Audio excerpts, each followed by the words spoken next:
Good morning.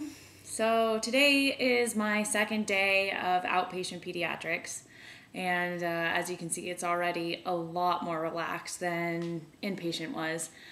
It's 9 a.m. on a Tuesday morning, and I don't have to be in until 1 p.m., which is awesome. So I decided to record a post since I didn't get to it this weekend. Let's see. Yesterday was my first day of outpatient pediatrics. I was in the endocrinology clinic in the morning, and then I had a bunch of meetings in the afternoon, basically just for the track for them to check in on us, see how we're doing, if we have any concerns, or let us bitch, basically. So yesterday at the endocrinology clinic, it wasn't relaxed so much because people come in late, and then it pushes our whole schedule back because you have 15 minutes for a follow-up appointment, half an hour for a new appointment, which isn't very much time to get all the information that you need. So it was cool though, because I got to see what pediatricians do on a day-to-day basis. It isn't all inpatient, so for endocrinology, most people that come in have some kind of a growth problem. They bring their child to an endocrinologist because they've stopped growing. So there was one girl, her thyroid had shut down. There was another kid, he had a deficiency of growth hormone. So he was, even though his parents were really tall, he was, in like the 5th percentile, something like that for height. So those are the kinds of things they treat. The hypothyroidism is definitely more important than the growth hormone, but still, it affects people's self-esteem, and, basically they're helping them live up to their genetic potential that they had in the first place. You have to establish that you actually do have a deficiency of growth hormone before you can start taking supplements for it. So that was my morning. And then in the afternoon at the Children's Hospital, we had this just student problem-solving session. So people presented cases that they'd seen during the first 3 weeks of pediatrics, and we talked about them as a group, the implications, the things you're worried about, differential diagnoses. We do this all through our training, both before you get to rounds or to rotations, after you're in rotations, and then even in residency. And it's basically just to help you problem solve, and the right way to make sure you don't miss something that's really important. So that was fun. And then in the afternoon, I was on my way from the Children's Hospital to school to go to my next meeting. And my car's been broken for the past month and a half. So I've been commuting everywhere by bike. And some idiot just flung his door open. There was a dude right in front of me, even a dude on a bike, maybe 10 feet in front of me, flew by this guy, and that wasn't enough to inspire him to glance at the bike lane, so he just flung his door open and sent me flying. So I've got matching bruises about this big on either of my legs. I've got a huge scrape on my elbow that I'm not going to show you, and another big one on my ankle. I'm not showing you because it's gross. Another big one on my ankle, so that hurt pretty bad. And, since I'm doing pediatrics right now, it made me think about how 20 years ago, when I was 6 years old instead of 26, this wouldn't have been a big deal at all. But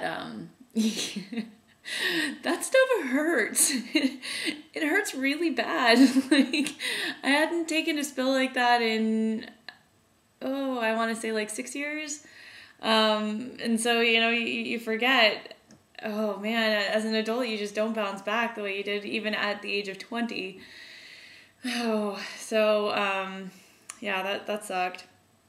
And then last week, we had to go in for this 4th year scheduling workshop, basically where they showed us how to schedule rotations. So up to now, everything's been planned. I'm in this particular track. You do this rotation at this time. They're all required, and everybody does the same one at different points during the year. 4th year, you get to choose which ones you want to do because you're starting to, get towards residency and what you want to do. And it's terrifying because I still, I have ideas of what I want to do, but I don't know what I want to do specifically yet.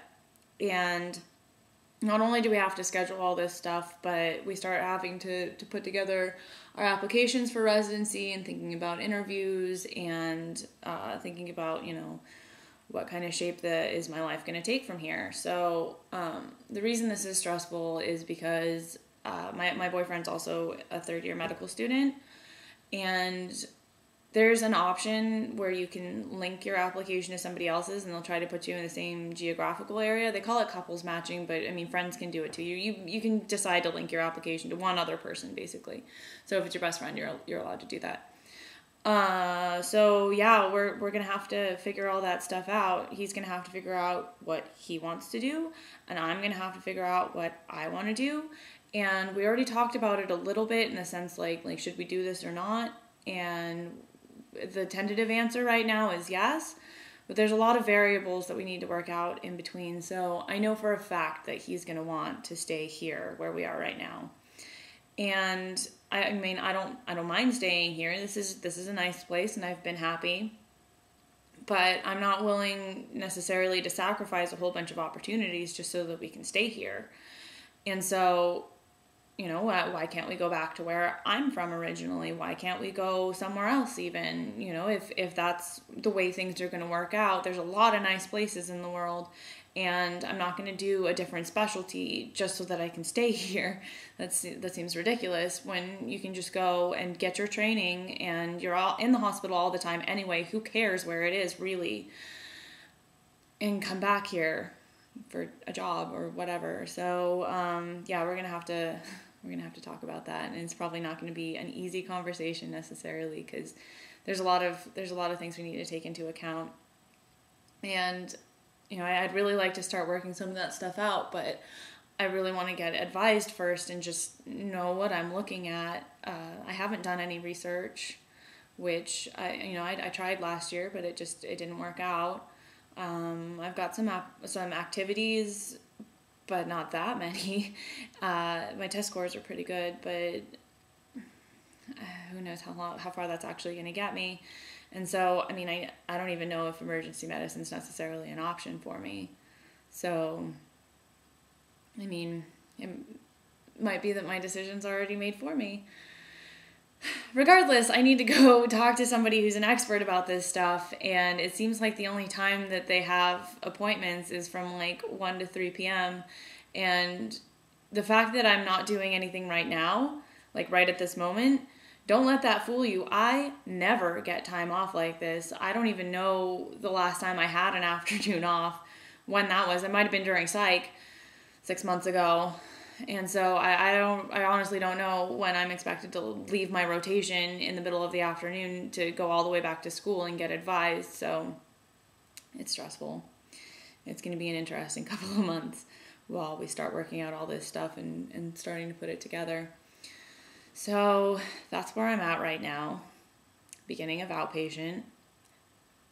Wiped out on my bike yesterday.